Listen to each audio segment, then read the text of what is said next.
여러분 반갑습니다. 저만 반가운가요? 우리 세종대학교 채플에 이렇게 초대해 주셔서 감사를 드립니다. 저는 양평에 있는 작은 신학대학교에서 학생들을 가르치는데요. 대학에 오니 정말 사람들이 많군요. 학생들이 많고 정말 활기찬 분위기가 느껴지네요. 제가 가르치는 이제 강의실은 학부 수업과 대학원 수업들 어느 수업 할 것 없이 만학도들이 꽤 많습니다. 근데 또 오늘 여기 와 보니까 이렇게 20대 초중반 학생들로 가득 채워져 있는 강의실도 제가 정말 이제 오랜만입니다. 오늘 목사님께서 먼저 읽어주셨는데요. 오늘 저는 여러분하고 이 빌레몬서에 나와 있는 이야기를 좀 나눠보려고 합니다. 빌레몬서 1장 1절부터 3절까지 말씀을 목사님께서 읽어주셨거든요. 신약 성경에 많은 아름다운 이야기들이 나와요.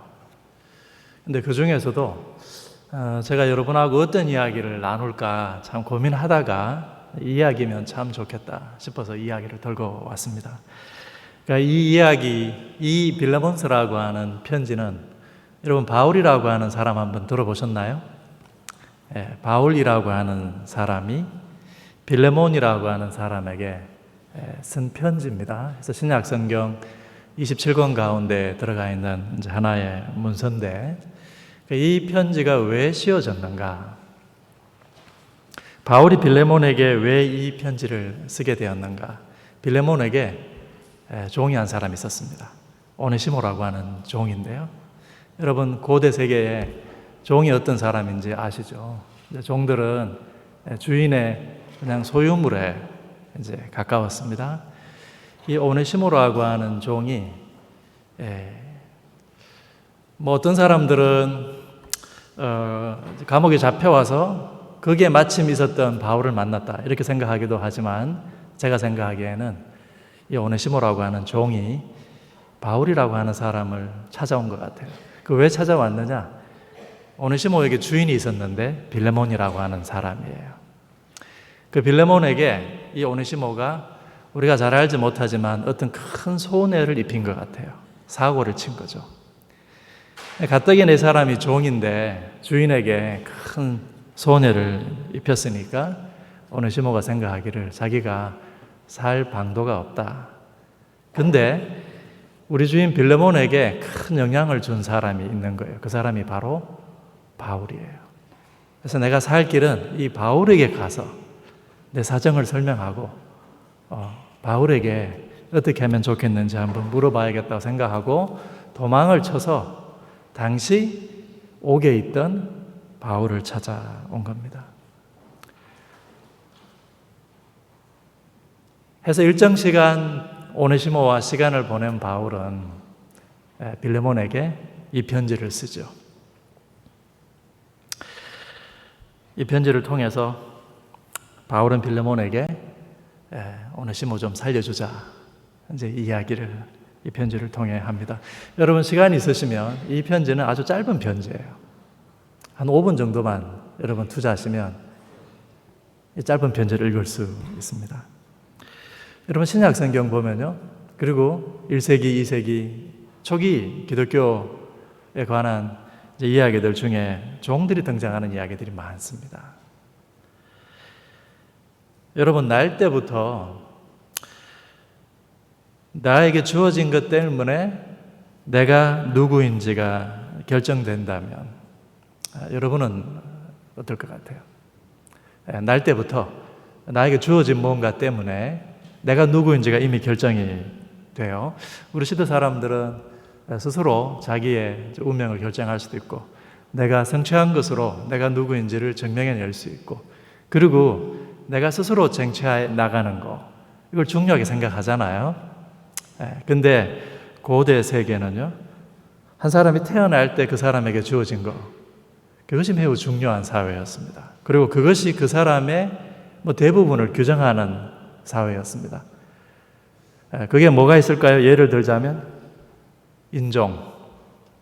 로마 사람들은 그 밖의 사람들을 다 야만인 취급했습니다. 여러분이 아무리 잘난 사람이라 하더라도 로마 사람 눈에는 야만인으로 보이는 거죠. 유대인 눈에는 다른 사람들이 다 이방인으로 보이는 거죠. 아니면 계층. 여러분이 날 때부터 가지고 태어난 어떤 신분이 있어요. 오네시모는 아마 그가 어떠한 연유에서든지 간에 종의 신분을 가지고 있었던 것 같습니다. 그리고 성별. 오늘 보니까 여기 절반은 여성이고 절반은 남성인데 안타깝게도 고대 세계, 이 편지가 쓰여진 이 시기에는 여성으로 태어나는 것이 매우 불리한 시대였습니다. 그런데 그 중에서도 여러분, 이 오네시모 한번 생각해 보십시오. 종으로 태어난 사람입니다. 우리가 이생망이라고 하는 말을 이제 쓰잖아요. 이번 생은 망했다. 우리 시대 사람들도 이 말을 많이 쓰는데 오네시모야말로 이생망이죠. 근데 거기다가 주인에게 어떤 손해를 입히고 도망쳤어요. 그 사람의 운명이 어떻게 되겠습니까? 근데 바울을 만나고 옥중에서 이 오네시모가 새롭게 태어나요. 이 사람이 새롭게 태어나요. 짧은 이 빌레몬서 안에 바울은 이 오네시모를 묘사하는 여러 표현들을 쓰거든요. 이 사람이 내가 옥중에서 낳은 아들이다. 더 이상 종이 아니라 빌레몬에게 말하기를요. 더 이상 종이 아니라 형제로 받으라. 이 사람은 지금까지는 무용했지만 이제는 너와 나에게 유용한 사람이 되었다. 네가 나를 동역자로 생각한다면 오네시모도 그렇게 대하라. 그러니까 이 사람을 종이 아니라 이제는 우리의 형제로, 우리의 동역자로 대하라. 이렇게 바울이 빌레몬에게 권면하는 거죠. 여러분, 정말 참 좋은 어른 아닙니까? 이 바울 말이에요. 이 사람 정말 참 좋은 어른 아닙니까? 최근에 우리가 어떠한 소위 김장하 선생이라고 하는 분 때문에 우리 사회에도 좋은 어른에 대한 화두가 생겨났어요. 근데 사실은 그 김장하 선생보다 좀 전에 TV 드라마 가운데 그 아이유 나오는 드라마 있죠. 고 이성균 씨가 나오는 드라마 아저씨라고 하는 드라마 여러분 보셨나요? 우리가 여러분 안 보는 세대인가요? 그 아저씨라고 하는 드라마 보면서 많은 사람들이 그 이성균을 보면서 좋은 어른이 된다라고 하는 게 뭐냐? 많은 사람이 그 이야기였습니다. 제게도요, 사실 좋은 어른이 여러 분 계셨어요. 제가 20대 후반에 유학의 기회를 얻었는데요. 저는 아주 시골에서 태어나가지고 대학을 다니면서 사실은 유학을 생각은 했지만 도저히 꿈도 꿀 수 없는 그런 형편이었거든요. 그런데 어떤 한 분이 제게 유학을 권유해 주면서 자기가 추천서를 써주겠노라고 하시더라고요. 그래서 저는 그분의 추천서 한 장이 그 서양에 있는 대학에 무슨 그렇게 큰 힘이 있겠는가 이렇게 생각을 했거든요. 그런데 그분이 추천서를 썼는데 그 학교에서 저를 모르면서도 그분의 추천서만 읽고 그분이 나에 대한 평가만 듣고 3년 동안 전액 장학금을 같이 보내왔어요. 그리고 저는 그 같은 대학에서 이제 그게 인연이 되어가지고 같은 대학에서 10년 동안 장학금을 받으면서 공부를 할 수 있었습니다. 그러니까 제가 선물을 받은 거죠. 선물을 받은 거예요. 여러분도 여러분에게 이런 선물 베풀어주는 어른 만났으면 좋겠어요. 그리고 나아가서 여러분도 이런 어른 되셨으면 참 좋겠습니다. 근데 여러분 주변에 이런 어른들이 흔하나요? 여러분 주변에 이런 어른들이 흔하나요? 바울은 어떻게 이런 어른 될 수 있었을까요? 여러분, 좋은 사람이 형성되어 가는 과정이 있습니다. 좋지 않은 사람이 형성되어 가는 과정도 있겠죠. 그러니까 사람이라고 하는 한 존재가 형성되어 가는 과정이 있거든요. 저는 오늘 빌레몬서 이야기 중심으로 해가지고 여러분에게 사람이 형성되어 가는 과정에 있어서 두 가지 중요한 요소에 대한 이야기를 하려고 해요.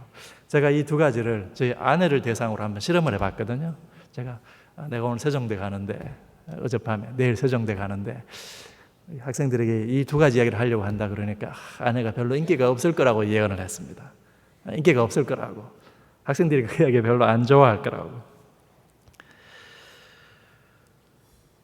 첫 번째는 여러분, 이런 바울을 만든 서사가 있어요. 뭐가 있다고요? 서사가 있다고요. 내러티브. 여러분, 내러티브라고 하는 말 아시죠? 좀 쉽게 그냥 스토리. 이런 바울을 만든 이야기가 있습니다. 그러니까 바울 뒤에 있는 서사가 있다는 거죠. 다시 말해서 이 감옥에서 오네시모가 만난 것은 단순히 바울이 아니에요. 오네시모는 새로운 서사를 만난 거예요. 새로운 이야기를, 그 바울 뒤에 있는, 바울을 지금까지 형성해 온 어떤 이야기를 만났다는 거죠. 여러분, 가만히 보면요, 사람마다 붙잡고 살아가는 이야기가 있어요. 제가 세종대 채플에 초대를 받았는데 세종대에 채플이 있다는 것도 놀랍고, 그리고 내가 꼭 가야 될까 말아야 될까 고민을 하지 않겠습니까, 여러분? 그러니까 우리 삶의 사실은 모든 순간순간마다 특히 우리가 중요한 결정을 할 때마다 내가 세종대에 가야겠구나라고 결정하게 만드는 나만의, 내가 지금까지 살아온, 나를 형성해온 서사가 있거든요. 그 서사에 비춰봤을 때 나는 오늘 여러분에게 와서 꼭 이 오네시모를 새롭게 하도록 살려준 이 새로운 서사에 대해서 이야기를 해야 되겠다.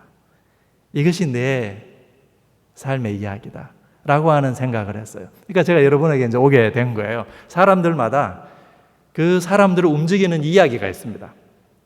여러분에게는 그게 뭘지 한번 생각해 보십시오.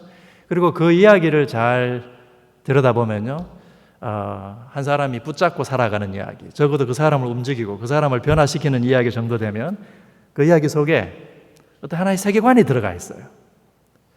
그러니까 바울이, 지금 오네시모가 만난 것은 단순히 바울이 아니고, 서사를 만났고 단순히 바울을 만난 것이 아니고 하나의 지금까지 그가 발견하지 못했던 새로운 세계관을 만나게 된 거예요. 감옥에서, 바울을 통해서. 그 이야기 속에는 그 이야기가 가지고 있는 세계관이 있고요, 많은 경우에 그 속에 어떤 중요한, 사람들이 중요하게 여기는 어떤 가치가 그 속에 들어가 있습니다. 여러분, 한국 사람들도 그들이 붙잡고 살아가는 어떤 이야기가 있죠. 한국 사람들을 움직이는 서사가 있다고요.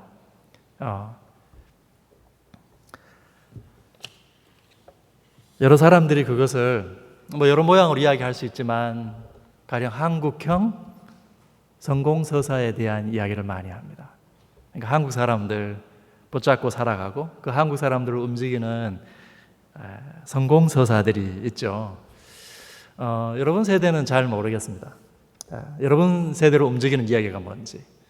그런데 저희 아버지 세대, 그리고 저희 세대, 제가 시골에서 올라왔다 그랬잖아요. 저희 아버지는 어부였고 저희 어머니는 해녀셨거든요.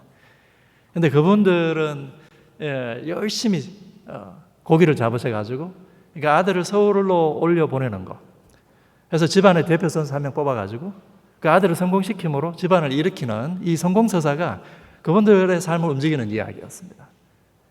그리고 자연스럽게 저희 세대는 이제 그 이야기가 매우 편했어요. 그러니까 한국형 성공서사들, 많은 서사들이 있는데 그 성공서사들이 가지고 있는 중요한 그 안에 있는 가치들이 있거든요. 그게 부일 수도 있고요, 학벌일 수도 있고 어떤 지위일 수도 있습니다.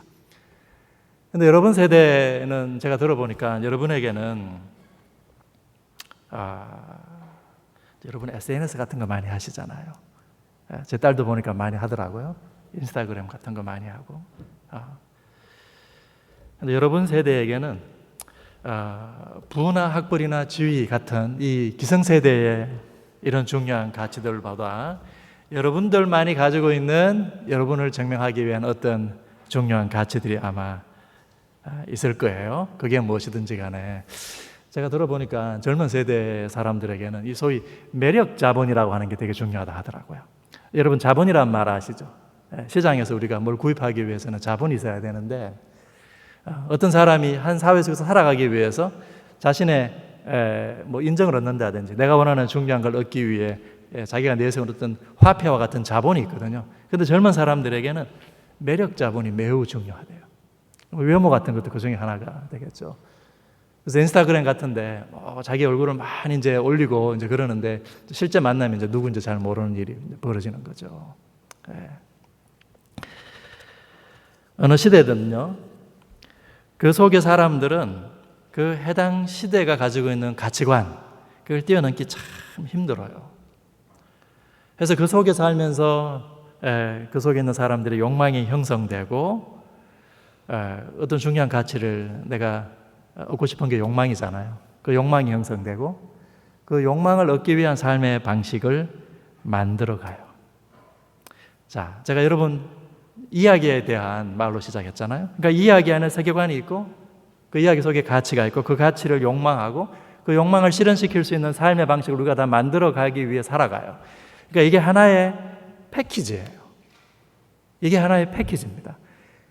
그리고 사람들을 움직이는 이야기, 여러분이 아주 중요하게 생각하고 여러분이 붙잡고 살아가는 그 이야기 속에 여러분이 중요하게 여기는 어떤 소위 상징 자본이 있어요. 상징 자본.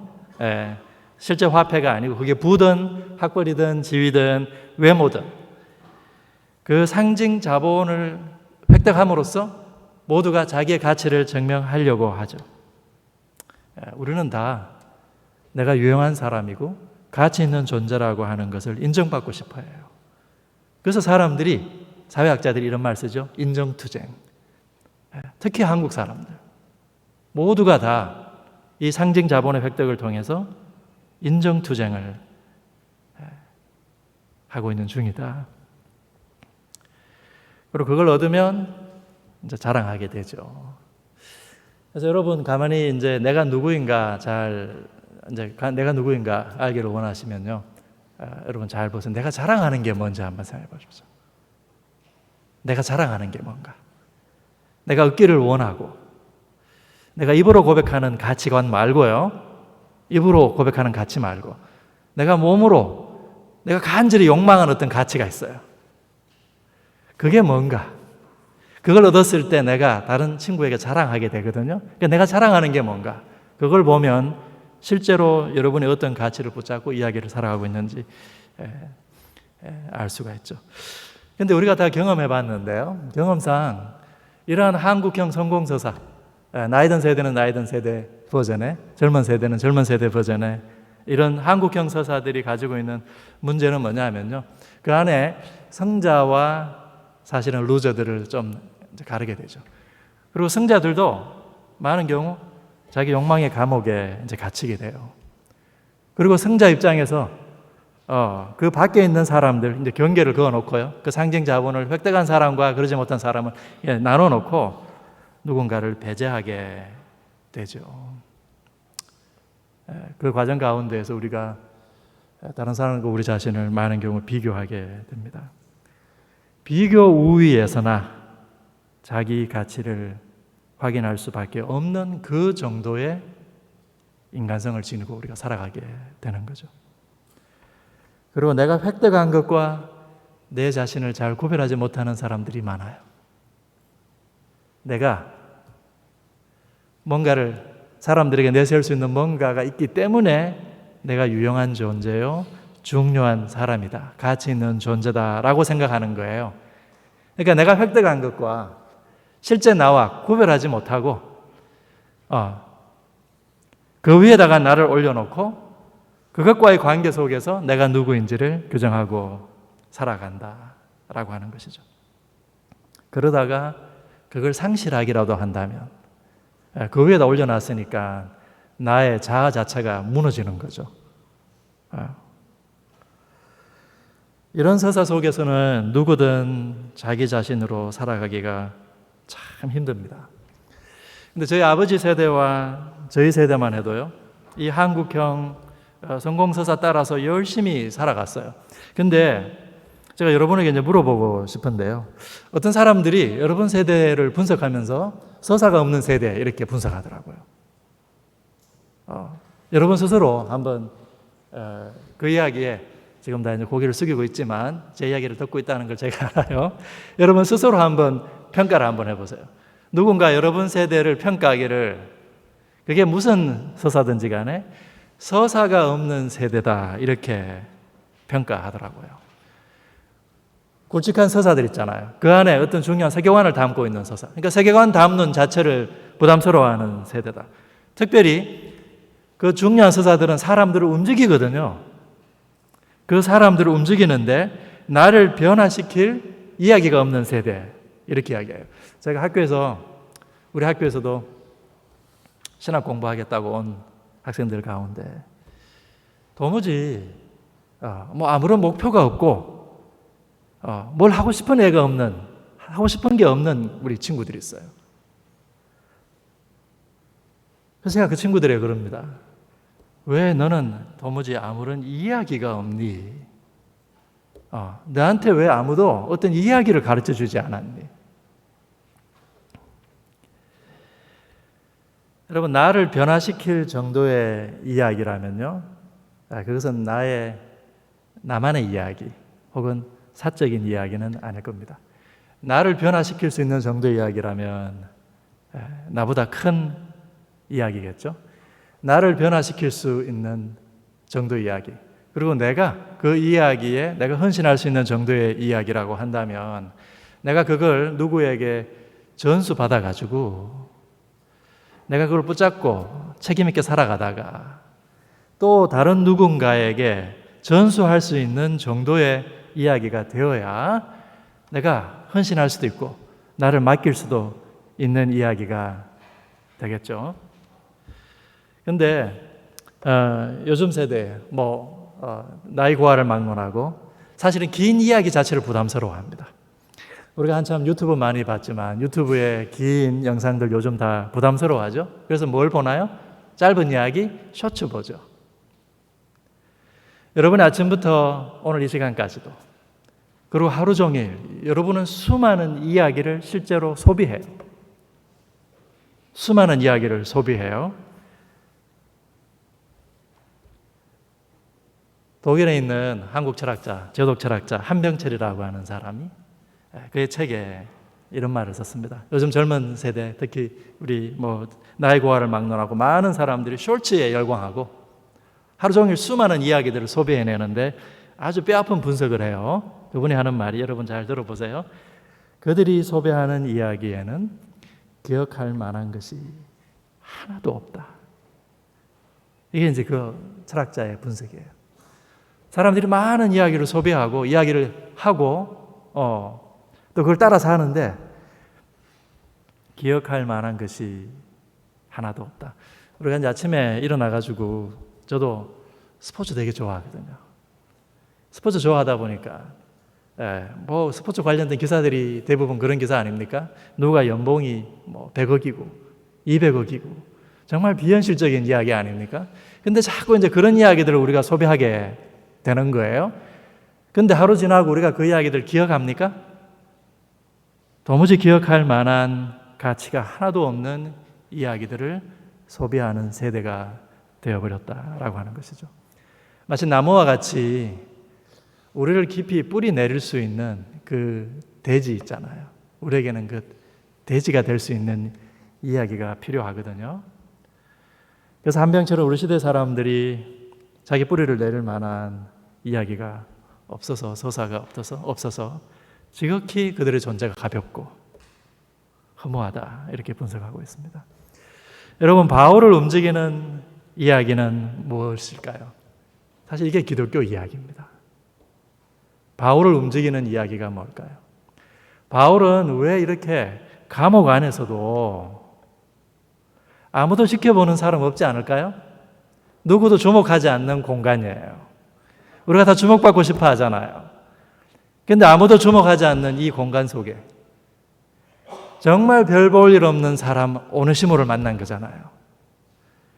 여러분, 이런 사람에게 내가 정성을 다하고 최선을 다해야 돼요, 말아야 돼요? 여러분은 뭘 선택하실래요? 그런데 바울을 움직인 이야기가 있습니다. 그 이야기가 기독교 이야기인데요. 그 기독교 이야기 속에 그 기독교가 이야기하는 하나님은 세상에 대해서, 특별히 인간에 대해서 책임감을 가지고 계신 분이에요. 여러분, 책임감이라고 하는 게 뭔가요?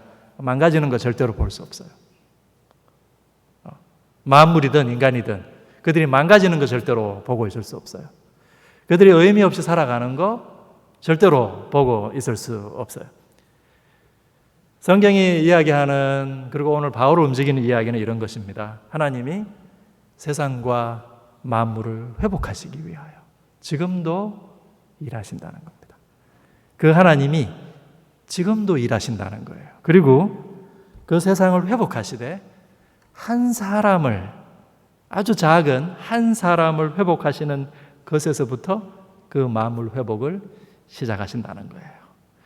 그리고 나아가서 그분의 그 만물 회복의 그 일을 위하여 우리를 사용하신다. 이게 기독교가 하는 이야기입니다. 이것이 바울을 움직이는 이야기입니다. 자, 뭐라고요? 기독교 하나님이 만물을 회복하기를 원하시는데 그 일을 한 사람을 회복하시는 것에서부터 시작한다고요. 그렇죠? 정말 아무런 일도 일어날 것 같지 않은 감옥입니다. 누구도 주목하지 않는 곳이에요. 정말 별 볼 일 없는 사람이에요. 근데 거기에서부터, 그 사람을 회복시키는 것에서부터 하나님이 세상 회복을 시작하신다라고 하는 것입니다. 여러분, 오네시모에 뭘 회복해 줄까요? 그 사회 속에서 오네시모는 한 사람의 인간으로서 가치를 전혀 인정받지 못하고 있죠. 오네시모가 설 수 있는 자리가 주어지지 않았습니다. 그에게 그가 획득할 수 있는 소위 상징 자본도 많지가 않습니다. 그런데 하나님은 그 오네시모를 감옥에서 소생시킵니다. 심폐소생술 하듯이 소생시킵니다. 그런데 그 과정은요, 1세기 사회 속에서 그 1세기 사람들이 중요하게 여기는 어떤 가치, 상징 자본들 있죠? 그걸 획득해 하는 과정이 아니었어요. 종인데, 종 해방돼가지고 나중에 성공해가지고 뭐 주인이 된다든가, 신분이 그냥 면천이 돼가지고 신분이 바뀌었다든가, 그런 과정이 아니었습니다. 오네시모를 회복하는 이 과정의 시작은 옆에 있는 바울로 하여금 그 오네시모의 존재 자체를 수용해 주는 것에서부터 시작했습니다.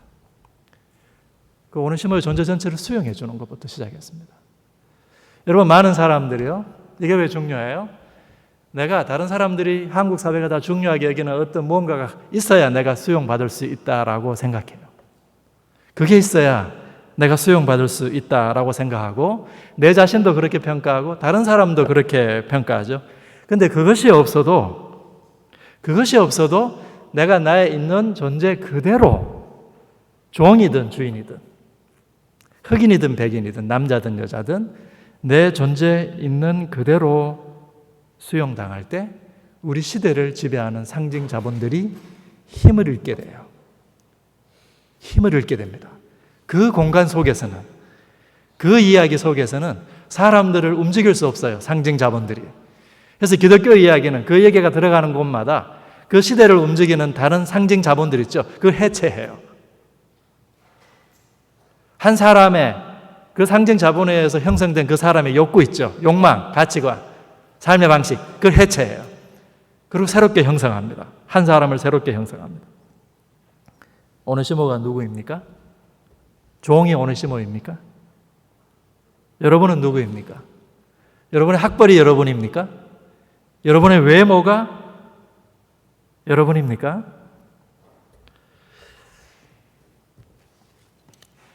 뭐 한국뿐만 아니라 우리가 자본주의 사회 속에 살고 있고, 자본주의 사회 속에 능력 매우 중요합니다. 성과 매우 중요하죠. 그리고 우리가 능력을 발휘하고 우리에게 주어진 기능을 감당하는 거 매우 중요하죠. 그래서 거기에 나의 가치가 달려있다고 열심히 우리가 능력을 기르고 인정받기를 소원합니다. 이런 사회 속에서 설 자리가 없는 사람들 있죠. 가령 장애인들. 저희 집에 딸이 셋이 있습니다. 제가 딸이 셋이에요. 근데 제가 첫째를 낳고 11년 동안 둘째를 낳지 못했습니다.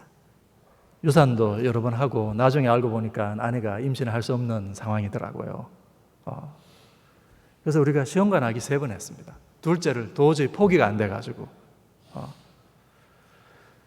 그거 다 안 됐어요. 그리고는 그게 저희 유학생활 10년이었습니다. 10년 동안 그런 일들이 벌어진 거예요. 그리고는 한국에 돌아왔는데 한국에 돌아오자마자 자연 임신이 된 거예요. 그래서 우리 둘째가 정상 착상이 됐다는 거예요. 병원에 갔는데. 그러니까 우리 가족에게 기적 같은 일이 일어난 거죠. 근데 한 몇 달이 지났는데요. 병원에서 전화가 와가지고 이제 이 아이에게 조금 문제가 있을 수 있다는 거예요. 이 아이에게.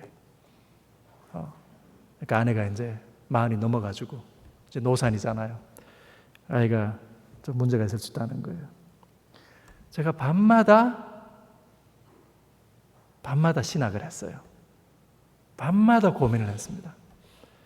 이 아이가 잘못되면 어떡하나?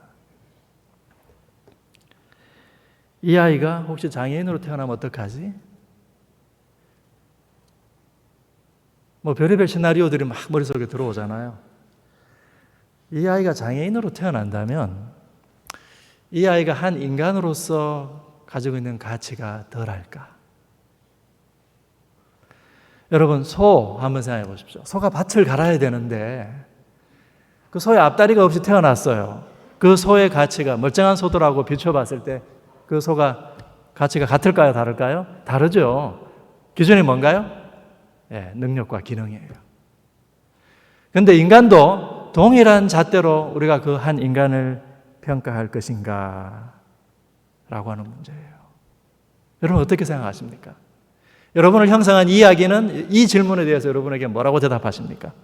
여러분 가정 가운데 장애인이 있든 없든지 간에 한 인간의 그 존재의 가치는 어디에 있는 거예요? 그래서 제가 이런 고민을 막 하고 있는 중에 이 전주교 사제 가운데 헬린 나우엔이라고 하는 분이 쓴 아담이라고 하는 책이 있는데요. 아담, 사람이라고 하는 뜻인데 그 책에는 아담이라고 하는 이 지체장애 친구가 하나 등장해요. 그 아담과 헬린 나우엔의 이야기를 다룬 스토리거든요. 여러분 한번 읽어보십시오. 근데 그 이야기 보면 당연히 헬린 나우엔이라고 하는 사람은 유명한 신학자요, 사제였습니다. 그리고 말년에 어떤 공동체 들어가서 장애인들과 살아가면서 자신이 그들을 돌보고 있다라고만 생각했죠. 근데 그 와중에 헬린 나우엔이 교통사고를 당해가지고 병원에 수개월 동안 입원해 있었어요. 그러니까 자신이 돌보고 있는 아담이라고 하는 친구가 있었는데 그 친구를 보지 못하게 되는 거죠. 이제 그때부터 아담이 너무 보고 싶은 거예요. 이 아담이. 그러면서 헬린 나우엔이 깨닫기를 지금까지 내가 일방적으로 이 아담을 돌보아주고 있다고 생각했는데 내가 병원에서 수개월 동안 그와 떨어져서 보니 그 아담이 나로 하여금 사랑할 수 있게 만들어준 거예요. 그 아담 때문에 내가 누군가를 사랑하며 살 수 있게 되었다는 거예요. 그 아담 때문에 내가 인간답게 살 수 있었다는 겁니다. 여러분, 인간답게 사는 게 뭐예요, 여러분? 여러분도 어떤 삶을 살고 싶으세요? 다 사랑하고 사랑받고 싶지 않으세요, 그렇죠? 사랑하면서 사는 것이 우리가 인격을 가지고 있는 우리 모두의 기본적인 욕망이거든요. 우리가 다 사랑하면서 살고 싶습니다. 그가 누구든지 간에 그가 인간인 이상, 인간으로서의 인격을 가지고 있는 이상 그가 그 어떤 피조물과도 견줄 수 없는 그가 원래 가지고 있는 본연의 존엄성과 가치가 있다 라고 하는 것이죠. 그런데 많은 사람들은 학벌이 자기라고 생각하고 외모가 자신이라고 생각합니다. 그 자신을 잃고 살고 있는 것이죠. 오네시모가 종의 신분을 빨리 벗지는 못했을 겁니다. 그런데 오늘 본문에 보면요, 바울은 오네시모를 있는 그대로 수용해줘요. 바울이 오네시모를 새롭게 부르는 언어들을 보면요, 다 관계 언어예요. 관계 속에서 그를 있는 그대로 수용해주는 언어들이에요. 옥중에서 낳은 내 영적인 아들이다. 우리가 형성하고 있는 이 신적 가족의 새로운 형제다. 우리가 함께 우리를 움직이는 이 이야기를 위해 살고 있는데 이 이야기를 위해 함께 일하는 동역자다. 여러분, 이 아들이요, 형제요, 동역자라고 하는 이 언어들은요, 다 관계 언어죠. 관계 속에서 그를 깊이 수용하고 있다라고 하는 것을 바울이 보여주고 있습니다. 기독교 복음 가운데 예수 뒤를 따라가면 종에서 벗어나서 신분 상승한다. 그런 이야기를 여러분 들었을지도 모르겠습니다. 뭐 그럴 수도 있겠습니다. 그러나 바울은 여기서 지금 그렇게 하고 있지 않아요. 오네시모 자체를 깊이 수용해주고, 그리고 그 언어들 가운데 짧은 시간, 어느 정도의 기간 동안 옥중에서 오네시모가 바울과 함께 시간을 보냈는지 모르지만 그가 성장해가는 과정이 여기에 보여요. 지금까지는 그가 네게 무용했지만 이제는 그가 나와 너에게 유용하다. 네가 나를 동역자로 대할진대 그를 동역자로 받아라. 오네시모가 유용감을 느낄 수 있도록 바울이 옆에서 이 사람을 돕죠. 사실 오네시모라고 하는 이름은 쓸만하다라고 하는 이름입니다. 유용하다라고 하는 이름이에요. 그래서 당시에 많은 종들이 오네시모라고 하는 이름을 가지고 있었습니다. 여러분, 기독교의 하나님은 만물을 회복하기를 원하시는데 그 만물 회복을 아무도 주목하지 않는 곳에서 정말 별 볼 일 없는 오네시모 같은 사람을 회복하시는 것에서부터 시작하기를 원하신다는 거예요. 그분은 왜 이렇게 만물을 회복하기를 원하실까요? 왜 이렇게 오네시모를 회복하기를 원하실까요? 만약 그 기독교의 하나님이 그 오네시모의 부모 같은 분이라면, 여러분이 망가졌는데 여러분 부모가 가만히 있겠어요? 그 기독교의 하나님이 만물의 부모와 같은 존재라고 한다면 당연히 책임감을 느끼겠죠. 속이 타지 않겠어요? 그를 회복하시기 위하여 무슨 일이든지 하지 않겠습니까? 그리고 그 일을 위하여서 성경 이야기가, 기독교 이야기가 이 하나님이 세상을 회복하시고 만물을 회복하시는 이야기인데, 그 일을 위하여 우리를 보내신다. 그 우리를 보내신다는 이 서플롯이 그 전체 내러티브 속에 하나의 중요한 부분이에요. 그 오네시모를 위해서 누구를 보내셨나요? 바울을 보낸 거죠. 바울을 보낸 거죠. 여러분, 우리 시대나 1세기나 이런 어른 찾기 굉장히 힘듭니다. 다들 인정투쟁하느라 자기 사적인 이야기에 붙잡혀가지고 그거 추구하느라고 정신이 없죠. 그런데 기독교의 이야기는 오네시모를 회복해주고 그를 새롭게 할 뿐만 아니라 동시에 사람들을, 바울 같은 사람들을 다르게 살아가도록 만들어요. 바울 같은 사람들로 하여금 상징 자본, 그 시대가 중요하게는 어떤 가치를 통해서 사람을 평가하고 잣대를 드러대지 않는 그런 안목을 형성해줘요. 바울 같은 사람이죠. 그리고 이런 사람들은 그를 보낸 그 하나님을 닮아서 아무도 주목하지 않는 곳에서 정말 별 볼 일 없는 사람에게도 최선을 다해요. 작은 일에도 최선을 다합니다. 여러분 언제 작은 일 할 때 최선을 다하게 되는지 아세요? 누가 보고 있을 때 최선 다하잖아요. 그렇죠?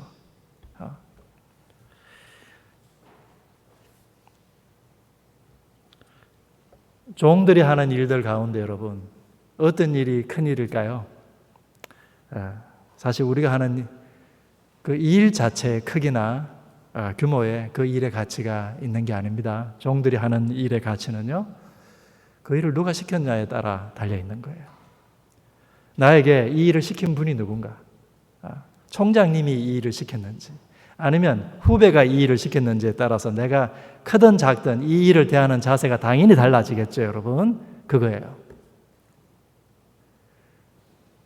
그렇기 때문에 바울은 아무도 주목하지 않는 이 감옥에서 정말 별 볼 일 없는 이 한 사람을 대상으로 이 짧은 기간에도 최선을 다해서 이 한 사람에게 정성을 다한 거예요.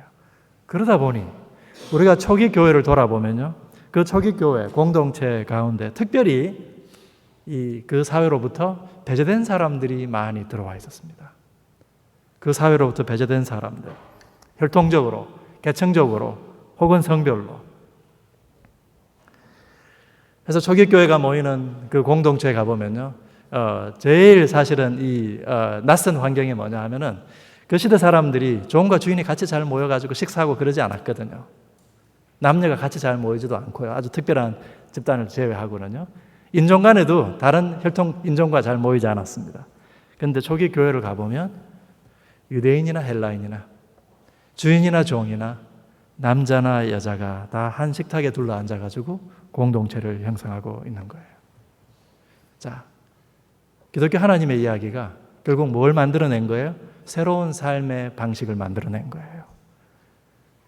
그 새로운 삶의 방식에 합류한 사람들이 초기교회 그리스도인들이었습니다. 지금도 마찬가지입니다. 그리고 그 새로운 삶의 방식 뒤에는 항상 뭐가 있냐 하면요, 새로운 공동체가 있어요. 그 삶의 방식을 따라 살아가는 어떤 사람들의 흐름이 있거든요. 우리가 이걸 공동체라고 부릅니다. 자, 제가 지금까지 서사에 대한 이야기 했거든요. 제가 이제 두 번째 여러분에게 강조하고 싶은 이야기가 이미 사실 나왔습니다. 한 사람을 형성하는데 결정적인 역할을 하는 두 번째 이유는 뭘까요? 공동체입니다. 집단이라고 부르든 공동체라고 부르든. 여러분, 우리가 한국 사회 속에 그냥 몸담고 살았을 뿐인데 우리 속에 깊이 형성된 어떤 욕망이 있습니다. 그렇죠? 우리가 한국 사회 속에 살면서 뭘 가지고 있어야 이 사회 속에서 사람 대접받고 살 수 있는지 책을 통해서 배워야 되나요? 책을 통해 배울 필요가 없습니다, 여러분. 우리가 중고등학교 강의실, 교실 다 지나오고 우리가 한국 사회 속에서 같이 이 사회 속에서 몸 담고 살아온 사람이라면 우리가 공통되게 가지고 있는 우리 속에 있는 아주 독특한 가치와 욕망들이 있거든요. 그렇죠? 보세요, 여러분. 이게 집단이 한 사람을 형성하는 부인할 수 없는 힘이에요. 그 집단에 속해 있었을 뿐인데 그 집단에 의해서 우리가 형성된 것이죠.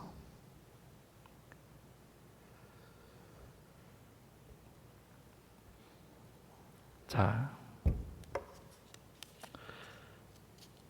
제가 여러분에게 마지막으로 던지고 싶은 질문이 이것이에요. 어떤 집단이 우리를 형성하는 거, 여러분, 이거 쉽게 생각하면 안 됩니다. 문제는 어떤 집단이 나를 형성케 할 것인가 라고 하는 질문이에요. 집단 혹은 공동체는 반드시 필요합니다. 여러분, 우리가 조금 좋은 뭔가를 진리를 알았다고 해가지고 그 진리가 우리에게 바로 체화되던가요? 그런 일은 절대로 없습니다. 우리가 중요하게 여기는 이야기 있잖아요. 진리라고 여기는 그 이야기, 한 번 듣는 것으로 내 몸에 배어서 내 삶의 방식으로 나타나지 않습니다. 그 이야기를 함께 살아가는 공동체가 있어요. 그 공동체 속에서 그 공동체가 살아가는 삶의 방식, 그 공동체가 살아가는 어떤 행하는 사회적인 실천이 있거든요. 그 실천을 함께 되풀이하면서 사람이 형성되어 가요. 인간이 있는 그대로 귀하고 가치 있는 존재다. 아무리 떠들어도 우리가 날마다 만나는 현실은 능력주의, 성과주의 사회죠. 그렇죠? 그 집단에 우리가 깊이 뿌리박고 살고 있으면서 그 집단에서 우리가 형성되는 이상 그게 쉽지 않아요. 저는 지난 10수년 동안 작은 공동체 운동에 소속되어 있었거든요. 작은 공동체. 지금도 저희가 한 6, 7가정 정도가 작은 공동체 이루고 있는 그 공동체를 제가 섬기고 있는데, 저희는 그걸 목자라고 부르고 그 집단을 가정교회라고 부르는데요. 저희 가정교회 장애인 여자아이가 하나 있어요. 장애인 여자아이가 하나 있어요. 우리 집 아이 말고 아니고요. 장애인 여자아이가 하나 있는데, 그 여자아이는 얼굴이 조금 멜포음드 됐어요. 조금 완전히 다 형성되지 않았어요. 구강 구조도 그렇고. 그래서 보면 조금 불편함이 있구나라고 하는 걸 이제 알 수 있거든요. 근데 제가 직접 간 거는 저희 아내 이야기인데, 이 아이를 데리고 우리 가족이 같이 백화점에 갔는데요. 지나가는 모든 사람들이 이 아이를 쳐다보더라는 거예요. 지나가는 모든 사람이 그 아이를 이상하게 쳐다보더라는 거예요. 그러니까 우리 아내가 얼마나 속상한지. 그게 어때서 여러분? 근데 그 아이가, 제가 감사한 것은요, 이 아이를 있는 그대로 받아들여 줄 수 있는 우리가 붙잡고 있는 가치관과 세계관을 제공해주는 이야기, 우리를 움직이는 그 이야기를 살아가는 작은 공동체 안에 이 아이가 보호받고 있어요. 그런 일을 당해도 이 아이가 잘 이겨내요. 다른 친구들과 잘 같이 지내고, 또 그 부모들도 우리와 함께 잘 지냅니다. 바울은 오네시모를요, 회복시킨 다음에 이제 됐다고 그냥 보내지 않아요. 빌레몬에게 다시 보내면서 동역자로 받으라고 그러죠. 하나님 가족의 형제로 받으라. 그리고 우리가 함께 살아가는, 행하고 있는 이 사역의 동료로, 동역자로 받으라. 어디로 보내는가요? 공동체로 보내는 거죠. 이 사람을 다시 공동체로 돌려보내는 거예요. 여러분, 아무리 좋은 세계관도, 여러분이 훌륭한 철학을 가지고 있던 아무리 좋은 무언가를 가지고 있어도요, 그거 첫째 혼자 구현하기 쉽지 않습니다. 혼자 구현하기 쉽지 않아요. 우리가 좋은 것을, 좋은 가치를 구현하기 위한 최적의 그릇을 분별해야 되거든요. 그게 지혜예요, 여러분. 우리가 가지고 있는 이 이야기, 최적의 가치, 이 가치를 구현할 수 있는 그 최적의 그릇이 뭐냐? 그 그릇을 계속해서 붙잡고 있는 거 있잖아요. 이게 지혜예요. 근데 많은 사람들이 매우 순진해요. 그냥 내가 좋은 거 알고 있으면 내가 그걸 따라서 구현하고 살 수 있다고 생각해요. 매우 순진한 생각입니다. 어떤 공동체가 같이 그 안에서 서로를 붙잡아주고 그 안에서 되풀이되는 실천들을 통해 가지고 비로소 그 이야기가 우리 속에 체화되는 거죠. 제가 이야기를 이제 마무리해야 되죠, 여러분. 그리고 그런 공동체 속에는요, 누가 있냐면은 앞서서 그 이야기와 세계관을 몸소 구현하고 살아가는 소위 권위자들이 있습니다. 권위자라고 하는 것은 무슨 권위를 가졌다는 그런 말이 아니에요. 먼저 그 공동체가 이상적으로 생각하는 가치를 몸소 체화하고 살아가는 사람 있죠. 그게 어떤 공동체냐에 따라 다를 수 있죠. 한국형 성공서사 안에도 권위자들이 있어요. 다 그 권위자처럼 되고 싶어 해요. 그런데 이 감옥 안에 바울이라고 하는 사람이 그 삶의 모범을 보여주고 있네요. 이게 예수를 따르는 사람들의 특징입니다. 이게 예수를 만난 사람들의 특징입니다. 자기 마음속에 의도적으로 누군가를 품어요. 그리고 그 사람을 있는 그대로 수용하고 그 사람이 성장해 나갈 수 있도록 의도적으로 그를 도와주고 그와 함께 길을 가는 거죠. 이게 예수를 만나는 사람, 예수를 따르는 사람들의 특징입니다. 제가 말씀을 마무리할게요. 오늘 저는 여러분에게 좋은 어른에 대한 이야기 하고 싶었어요. 여러분 좋은 어른 만나시기 바랍니다. 좋은 어른 만났으면 좋겠어요. 제가 한 5, 6년 전에, 25년 전에 정확히 좋은 어른 만나가지고 제가 유학의 기회를 얻었거든요. 그래서 제가 할 수만 있으면, 똑똑한 친구 하나 있으면 그 친구 유학 보내가지고 자기가 원하는 공부를 좀 시켜주려고 노력을 해요. 그리고 최근에도 제가 어떤 한 자매인데 할 수만 있으면 전액 장학금 받게 해주려고 저도 한번 열심히 추천서 써봤거든요. 근데 저는 이제 제가 만난 좋은 어른만큼의 무게가 안 됐나 봐요. 50% 장학금 받고. 유학을 갔어요. 여러분의 한계를 넘어설 수 있도록 도와주는 이야기 꼭 만나시기 바랍니다. 그리고 그걸 먼저 구현하고 살아가는 공동체 꼭 만나셨으면 좋겠습니다. 고맙습니다. 네.